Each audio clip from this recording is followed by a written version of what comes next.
Hi guys, I'm Daniel reporting for Kids First, and today I have the pleasure of attending the 52nd Annual Saturn Awards, which celebrates horror, sci-fi, and fantasy.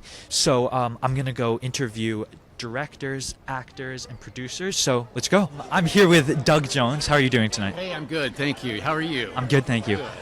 So you have starred in projects of all three genres we are celebrating tonight. So you've been in sci-fi, fantasy, and horror. Yes. So how do you feel coming here to, support them?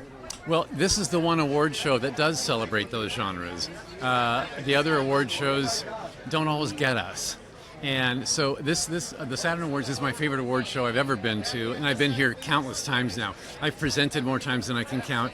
I've accepted a couple times for myself and been nominated a few times more, and then I've also accepted on behalf of other people. So this is the show that celebrates geekdom, nerddom that used to be kind of shunned, and now it's celebrated. So I'm all on board for that. Hi guys, I'm here with Andreas Deja. How are you doing tonight? Doing good, how are you? I'm good, thank you. So my first question, what is it like bringing these worlds and characters to life in Disney animation? Well, when I was at the studio, and I was there for 30 years, we still did it by hand. So we did it the old-fashioned way. Pencil, paper, eraser, that's what it took. And we learned a lot from the old animators that were still around, the animators who worked with Walt Disney and did Bambi, Jungle Book, Cinderella. So I got to meet them and learn from them. And then it was up to me and my crew and my generation of animators to create our characters and tell our stories. And I think the first big success that we had was probably The Little Mermaid, in which I animated King Triton, Ariel's father. Wonderful. I'm here with Bob Gale. I'm so happy to be talking to you tonight. Well, it's a cheap thrill, I guess. So I just have some questions for you. Go ahead. So first of all, Back to the Future has become a huge cultural phenomenon.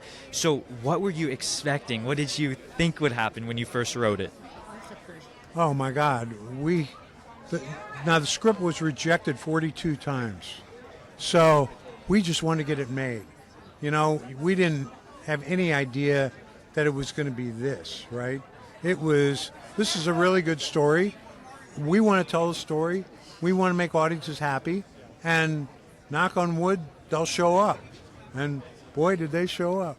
I mean, you've created a classic. I mean, you walk down the street, you go to anybody, and they have seen and they loved Back to the Future. So how does it feel to have had like that impact, that universal impact? This is every writer's dream, to be able to write something that resonates all around the world with every generation. And when people say, "What, you haven't seen Back to the Future? Come on, you got to go see it." It's great. It's great to think, look, when I'm dead, the first line of my obituary is going to include the words "Back to the Future." And knock on wood, just like Wizard of Oz and Peter Pan, these are works that are going to last. It's a work that'll last well beyond my lifetime. So what could be better than that? How are you guys doing tonight? We're excellent. How are you? Good, thank you. Okay, so Cobra Kai is obviously coming to a close. So how has it been getting to really explore this, this world and these characters over 6 seasons?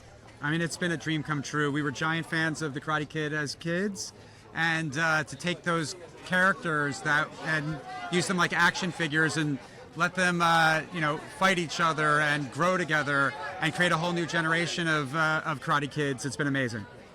And how has it felt to, bring back characters from the original movies?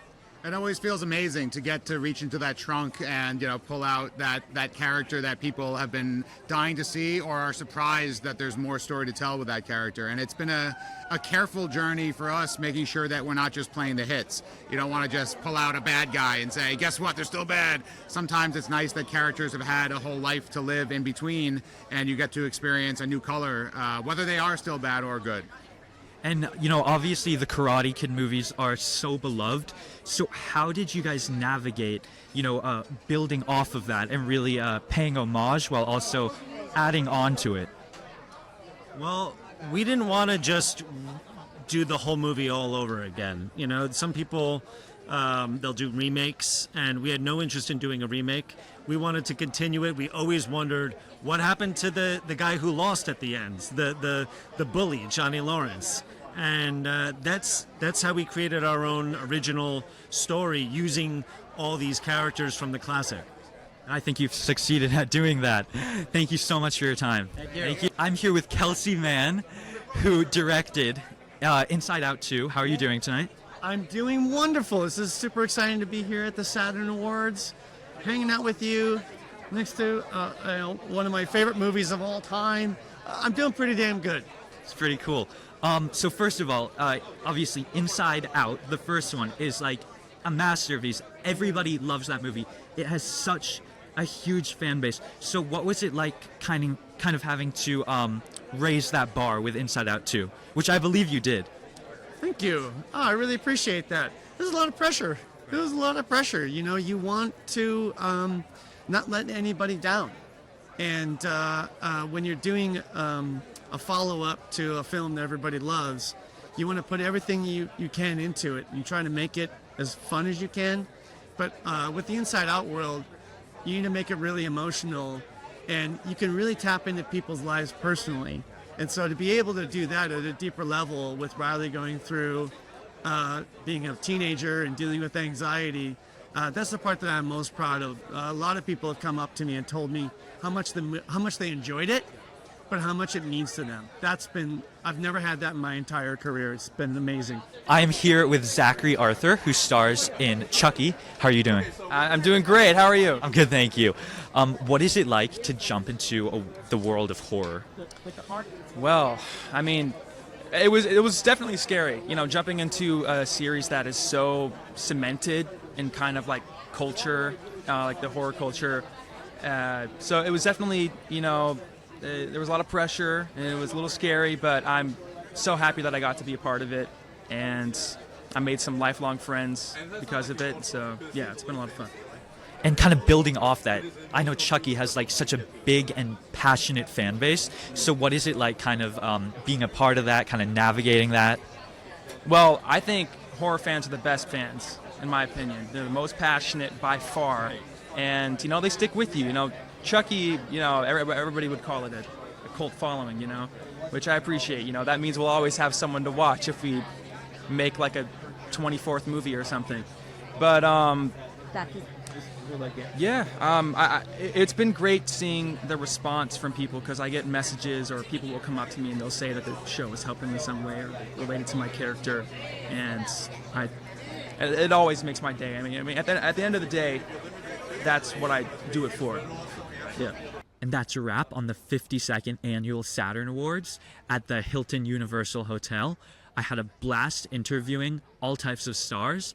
So I've been Daniel, reporting for Kids First, and be sure to like and subscribe for more content like this. Thank you.